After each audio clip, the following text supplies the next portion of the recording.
Welcome to me ఇంటి వంట by Lakshmi. మీ ఇంటి వంటలో ఈ రోజు 10 నిమిషాల్లో స్పాంజ్ లాంటి దోశల్ని ఇంట్లోనే చాలా సింపుల్ గా ఎలా ప్రిపేర్ చేసుకోవాలో చేసి చూపిస్తున్నాను. ఎప్పుడైనా దోశ పిండి లేదు, దోశలు తినాలి అనుకున్నప్పుడు, చాలా సాఫ్ట్ గా స్పాంజ్ లాంటి దోశలు కావాలి అనుకున్నప్పుడు ఇలా ప్రిపేర్ చేసుకున్నారంటే ఇంట్లో అందరికీ కూడా నచ్చుతాయి, చాలా బాగుంటాయి. తప్పకుండా ట్రై చేయండి. ఇక మనం లేట్ చేయకుండా వీడియోకి వెళ్ళిపోదాము. ఈ ఇన్స్టెంట్ స్పాంజ్ దోశల్ని ప్రిపేర్ చేసుకోవడానికి ముందుగా ఒక మిక్సింగ్ బౌల్ లో 1 కప్పు మందపాటి అటుకులు వేసుకుంటున్నాను. ఈ అటుకుల్లో డస్ట్ ఏమైనా ఉంటుంది కాబట్టి జల్లించి వేసుకున్నాను. 1 కప్పు బొంబాయి రవ్వ, 1/2 కప్పు వరకు పొడి బియ్యం పిండి కూడా వేస్తున్నాను. 1 కప్పు పుల్లటి పెరుగు కానీ కమ్మటి పెరుగు కానీ వేసుకోవచ్చు. దోశలు పుల్లగా కావాలంటే పుల్లటి పెరుగు వేసుకోవచ్చు. 1 కప్పు నీళ్లు కూడా వేసుకొని మొత్తం బాగా కలిసేటట్టు కలిపేస్తున్నాను. ఇలా బాగా కలిసేటట్టు కలిపేసుకున్న తర్వాత 10 నిమిషాలు నానితే సరిపోతుంది. ఎక్కువసేపు అవసరం ఉండదు. 10 నిమిషాల్లో చాలా బాగా నానిపోతుంది. ఇప్పుడు మూత పెట్టేసుకొని 10 నిమిషాలు పక్కన పెట్టేస్తున్నాను. 10 నిమిషాల తర్వాత బాగా నానిపోయి ఇలా గట్టిగా అయిపోయి ఉంటుంది. ఇప్పుడు ఇందులో 1 కప్పు నీళ్లు వరకు కొద్దిగా వేసుకుంటూ మళ్ళీ ఒకసారి బాగా కలిపేసుకోవాలి. మరి గట్టిగా ఉంది కదా, గ్రైండ్ అవ్వడానికి కష్టంగా అనిపిస్తుంది కాబట్టి నీళ్లను 1 కప్పు వరకు కొద్దిగా వేసుకుంటూ ఒకసారి బాగా కలిపేసుకొని ఇలా వచ్చిన తర్వాత కొద్దిగా మిక్సీ జార్లో వేసుకొని మెత్తగా పేస్ట్ లాగా గ్రైండ్ చేసుకోవాలి. మొత్తాన్ని ఒకేసారి కాకుండా కొద్దిగా గ్రైండ్ చేసి వేరొక బౌల్లోకి వేస్తున్నాను. వీడియోలో చూపిస్తున్నట్లుగా ఇలా గ్రైండ్ చేస్తే సరిపోతుంది. మిగతా మొత్తాన్ని కూడా ఇలాగే గ్రైండ్ చేసి వేసుకొని రుచికి సరిపడా సాల్ట్, 1 చిటికెడంత బేకింగ్ సోడా వేసుకుంటున్నాను.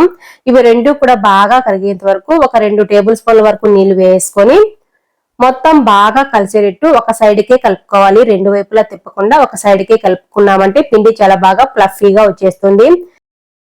పిండి మొత్తాన్ని బాగా కలిపేసుకున్న తర్వాత వీడియోలో చూపిస్తున్నట్లుగా ఈ కన్సిస్టెన్సీలో ఉంటే సరిపోతుంది. ఇప్పుడు ఎక్కువసేపు నానాల్సిన అవసరం లేదు. వెంటనే దోశలు వేసుకోవాలి. స్టవ్ మీద ఒక దోశ పెనం పెట్టేసుకొని కొద్దిగా నీళ్లు చిలకరించి టిష్యూ పేపర్ తో కానీ కాటన్ క్లాత్ తో కానీ నీట్ గా తుడిచేసుకోవాలి. నేను నాన్ స్టిక్ దోశ పెనం మీద చేస్తున్నాను కాబట్టి నీళ్లు చిలకరించి తుడిచేసి వేస్తున్నాను. ఇక్కడ పిండిని 2 గరిటెల వరకు వేసుకోవాలి. వేసేసి ఎక్కువసేపు స్ప్రెడ్ చేయకూడదు, పల్చగా మందంగానే వేసుకోవాలి.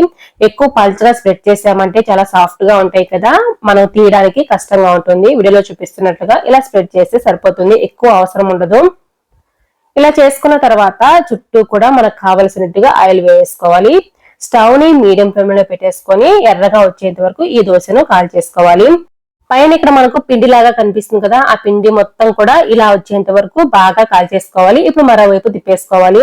స్టవ్ ను మాత్రం మీడియం ఫ్లేమ్ లో పెట్టే చేసుకోవాలి. హై ఫ్లేమ్ లో పెట్టామంటే మనకు పిండిగానే ఉండిపోతుంది దోశ, కలర్ ఏమో వచ్చేస్తుంది. మందంగా చేసుకున్నాం కాబట్టి దోశ. ఈ స్పాంజ్ దోశల్ని 2 వైపులా కాల్చుకున్నప్పుడే చాలా టేస్టీగా ఉంటాయి. తప్పకుండా ట్రై చేయండి. చూసారు కదా ఎంత మంచి కలర్ లో అప్పటికప్పుడే స్పాంజ్ దోశల్ని ప్రిపేర్ చేసుకున్నాము. అలాగే మనము ఊతప్పం కూడా ప్రిపేర్ చేసుకోవచ్చు. పిండిని స్ప్రెడ్ చేసిన తర్వాత ఉల్లిపాయను సన్నగా తరిగి పైన వీడియోలో చూపిస్తున్నట్టుగా వేసుకుని పైన లైట్ గా ఆయిల్ వేసుకుంటే మనకు ఊతప్పం కూడా రెడీ అయిపోతుందండి. చాలా సింపుల్ గా మనము 2 రకాల దోశని ప్రిపేర్ చేసుకోవచ్చు. మామూలు పిండితో ఎన్ని రకాల దోశని ప్రిపేర్ చేసుకుంటామో ఈ పిండితో కూడా అన్ని రకాల దోశని ప్రిపేర్ చేసుకోవచ్చు.